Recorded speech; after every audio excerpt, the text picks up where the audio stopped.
20 جمله انگیزشی برای ثروت و موفقیت که با شنیدن آن هیجان زده خواهید شد. بیایید با هم آنها را بشنویم. ثروت از ذهن شروع می شود. باور کنید که می توانید به آن برسید. هر روز یک قدم کوچک به سوی اهداف مالیتان بردارید. زمان ارزشمندترین سرمایه شماست. آن را هدر ندهید.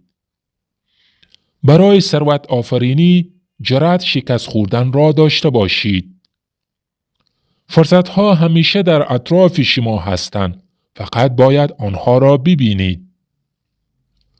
افراد موفق به جای شکایت از مشکلات به دنبال راه حل‌ها می‌گردند. ذهنت فراوانی کلیدی جذب ثروت است. سرمایه گذاری روی یادگیری بزرگترین بازدهی را به همراه دارد. ثروت نه فقط پول است، بلکه آزادی، آرامش و انتخاب‌های بیشتر است. پول به کسانی می رسد که برای بهبود زندگی دیگران تلاش می کنند. اگر به رویاهای مالی خود باور نداشته باشید، هیچ کس باور نمی کند. ثروت نتیجه اقدام مستمر و پایدار است.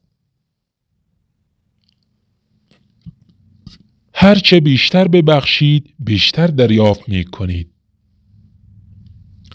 هوشمندانه کار کنید، نه فقط سخت. سخت کار کردن نشانه موفقیت شما نیست. بهترین سرمایه گذاری روی خودتان است. باید آن را تشخیص دهید. موانع ها فقط پله های پیشرفت هستند. رویاهای بزرگ داشته باشید و جسورانه برای آنها بجنگید. ثروت از عادتهای کوچک و پایدار ساخته می شود. همیشه به جای محدودیت‌ها به فرصت‌ها تمرکز کنید.